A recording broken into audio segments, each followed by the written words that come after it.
What's going on, MMA fans? I'm back to do my MMA Corner number 3 video. Had some topics from Carl12345 and 2 topics from Lucas D213. For those of you that left me topics, I will get to those on my next MMA Corner video, I promise. Carl wanted me to talk about the 5 divisions in the UFC and what the turmoil is in each division. The lightweight division, of course, is ruled by BJ Penn. There's not very many guys in that division that can, I think, beat BJ solidly. I think Sean Shirk and guys like Sean Shirk, guys like Tyson Griffin, guys like Joe Stevenson, those are the guys that can give BJ fits, that are talented on the ground as far as the wrestling aspect, that can hold BJ down and stay out of submissions. The other type of guy that can beat BJ is the guy that's a talented striker. A guy that can beat BJ in his own game in the stand-up. Guys like Takanori Gomi, who we won't see in the UFC. Those are the type of guys that can beat BJ. Guys that are better grapplers than BJ. If Shinya Aoki cut down to 155 and came to the UFC, he's a guy that could probably give BJ a test. As far as the stand-up goes, Shinya Aoki is still progressing in his stand-up, but, you know, Aoki on the ground could easily, that would be a hell of a fight on the ground. It would be an awesome, awesome grappling match on the ground. Guys like that are the guys that can give BJ fits, but we don't have enough of those people in the UFC. So I think right now BJ is kind of untested. I think 9 times out of 10 he beats most of the guys in that division because he's so well-rounded. And he's proved a lot of people wrong. He proved me wrong, you know. And like I've said before, I don't like BJ Penn as a person, but as a fighter, you can't deny he's one of the best pound-for-pound fighters in the world. Welterweight division, GSP ruling the welterweight division. Who's going to beat GSP?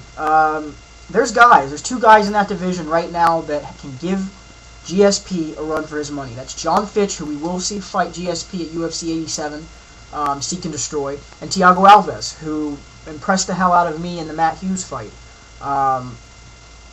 His takedown defense has gotten a hell of a lot better. If he can cut weight properly from now on, the only knock on him, you know, for this last card, he's a guy that's a big 170, a big guy for this division. GSP's a big guy for this division, but that would be an interesting fight. John Fitch is going to be an interesting fight. If somewhere down the road, Koscheck, you know, more evolves into MMA with his striking, with his ground game as far as jiu-jitsu, he's a guy that can give GSP a run for his money eventually.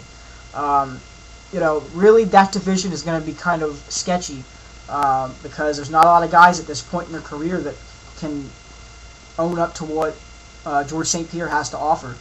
And he looks even better since he joined Jackson, so I don't know. It's going to be a tough test.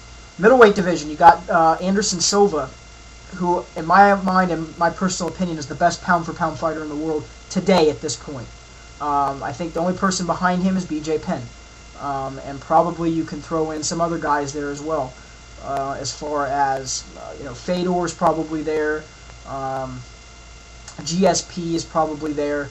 But, you know, I think you could put BJ in second. You can put GSP in third and Fedor at fourth just because Fedor hasn't fought in a while. But, I mean, there's guys in this division that can beat Anderson Silva. And when I say can, these are the guys that have the legitimate shot. Anderson Silva can be beat, just like any of these guys can be beat, but these guys have the best matchups. Nate Marquardt, Yushin Okami, Evan Tanner, Dan Henderson. These guys match up well against Anderson. They have good submission defense. They have decent stand-up. I think if they can get it to the ground long enough and keep it on the ground, they can beat Anderson in his own game. But the problem that we've seen with guys like Dan Henderson, Nate Marquardt, and even when Yushin Okami fought Anderson Silva, they can't keep him down long enough. And Anderson Silva's evolved so much more with his wrestling game that, you know, you saw in the Nate Marquardt fight, he used a wrestler switch. I mean, he is constantly getting better. So, I don't know. Those are the 4 guys that come to my mind when I think anybody could take that division. Light heavyweight division is a freaking scramble right now. You've got Keith Jardine, who's on the way down. You got Vanderlei Silva moving back up. You've got Stephan Bonner, Thiago Silva. You've got Forrest Griffin fighting Rampage at UFC 86. Lyoto Machida, who probably will get the next title shot after Forrest and Rampage have fought. Rashad Evans, Chuck Liddell. And a guy that just burst onto the scene that if he can get better with his stand-up, as far as his hands, not his leg kicks. Goran Reljic is a dude that can be a scary guy in that division. So, you know, this division is up for grabs.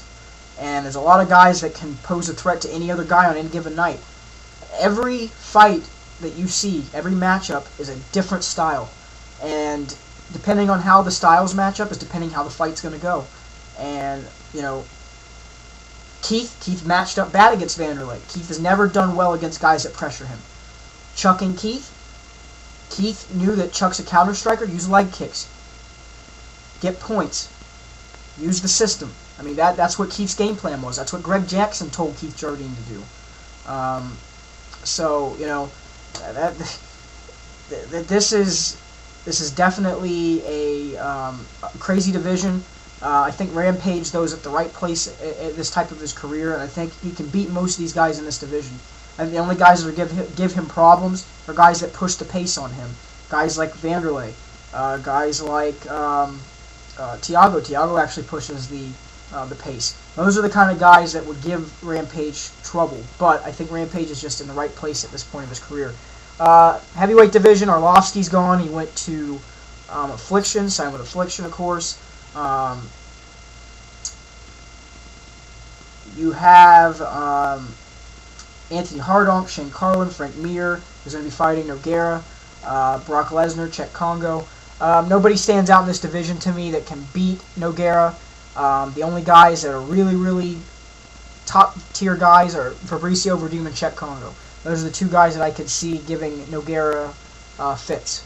Otherwise, I think Nogueira's got a prosperous future in the heavyweight division as far as the UFC goes until they start bringing in some more top-tier heavyweights. Because this division's getting weaker and weaker by the minute, so we'll see what happens there. Lucas D213 asked me to talk about Kimbo.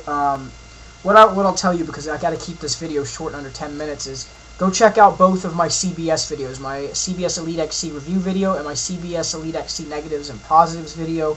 I tried to cover as much about Kimbo as I could on there and what I thought of him. He's not a top-tier heavyweight. I explained that in those videos, and I don't think he will be for some time. He's got a lot of growing to do, so check those videos out. And then you asked about, Uriah Faber and Jens Pulver. You asked about Jens Pulver, I'm sorry. And what do I think is going to happen with Jens? I think Jens has got a couple more fights in him. He's a big 145er. He can beat some of those guys in that division. And the pure honesty, I think he can beat a majority of those guys in that division. You can see with the Uriah Faber fight, Jens is talented at that weight class. That's the right weight class for Jens. And I think that he'll win some more fights. He may get another title shot, and if at that point he can't win, then we may see retirement for Jens. But I don't think at this point in his career Jens is going to retire. I think that he is still going to push himself, and I think he's still going to fight for the WEC. I think he's got a couple more fights left in him. I think he had a 3 or 4 fight deal with the WEC. That they transferred the contract over from the UFC with Zuffa. And we'll see what happens with Jens. I mean, he still has a prosperous future, so we'll see how that goes. On that note, you guys leave me some comments, constructive, negative, positive, and some ideas for my next MMA Corner video. And on that note, you guys, have a great day.